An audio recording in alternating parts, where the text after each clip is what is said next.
Welcome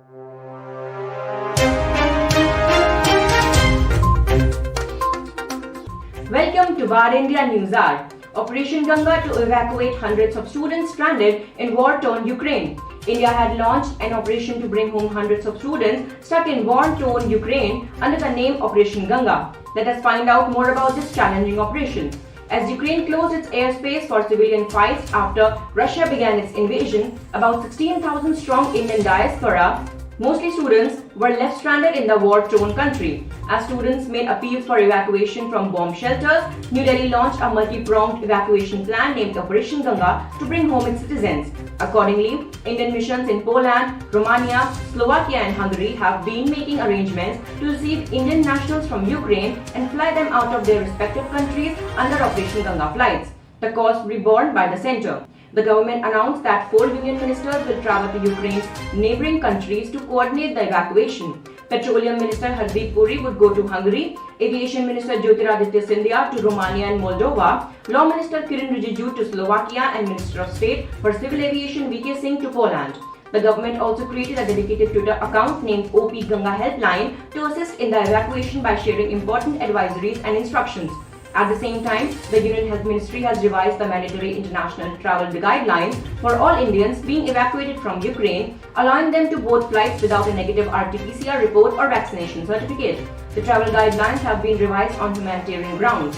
The fact that India is able to evacuate its citizens out of war-torn Ukraine through Operation Ganga is proof of the country's increasing influence around the globe, said Prime Minister Narendra Modi. The Prime Minister said big countries are facing problems in getting out their citizens safely during the ongoing Russia-Ukraine conflict, but it is due to the growing influence of India on the globe that we have brought thousands of students back to our homeland. Modi said, underscoring the confidence of the new India while remarking that India today was innovating, improving and influencing the whole world. Prime Minister Modi said India had today emerged as a global leader in the sectors which were previously considered out of its reach. Considering the deteriorating situation in war-torn Ukraine, the Indian Embassy in Ukraine has asked students who are still stuck in the country to urgently fill up a Google form with their all details for immediate evacuation. The official Twitter account of the Indian Embassy in Ukraine asked people to fill up a Google form asking for basic details such as name, passport number and current location.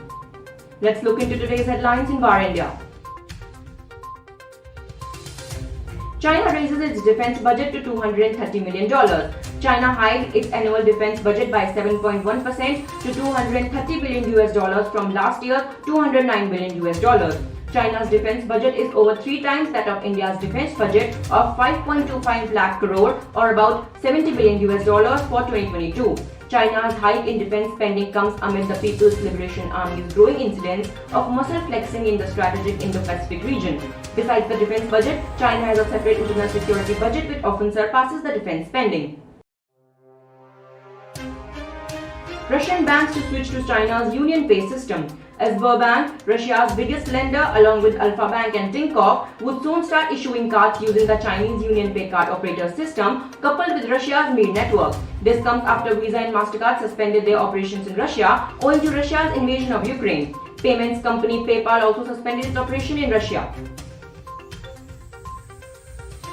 Cogent Communications cut off ties with Russia. An internet backbone provider that routes data across intercontinental connections has severed ties with Russian customers following Russia's invasion of Ukraine. The internet backbone provider is a US-based company named Cogent Communications, which cited economic sanctions and the increasingly uncertain security situations as the motives behind its total shutdown in Russia. Cogent is one of the world's largest internet backbone providers and serves customers in 50 countries, including a number of high-profile Russian companies. Microsoft closes $16 billion acquisition of Nuance. Microsoft has closed on its approximately $16 billion acquisition of speech recognition company Nuance.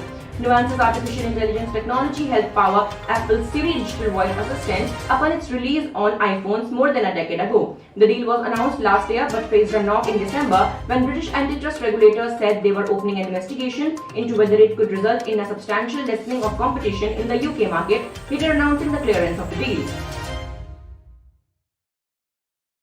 Dr. Vineet Bansal joins Surya Roshni as the group CIO. The success mantra of our organization is to implement technology which can help modernize our business. Dr. Vineet always believes in it, and this has been a strong belief and achieved the position as the group CIO. Surya Roshni, the second largest LED maker in the country, is eyeing a high double-digit growth in top line across these businesses. Vineet will be part of the leadership role in Surya Roshni, and he will be responsible to drive the complete digitization portfolio in the company. Dr. Vineet is backed by doctorate in computer science in construction of an effective and optimum routing technique for ad hoc networks. That's all for now. Please like, share, comment and subscribe to VARINDIA News Magazine. You can download the VARINDIA app from Google Play Store and Apple App Store for the latest news and updates. Stay tuned. Thank you.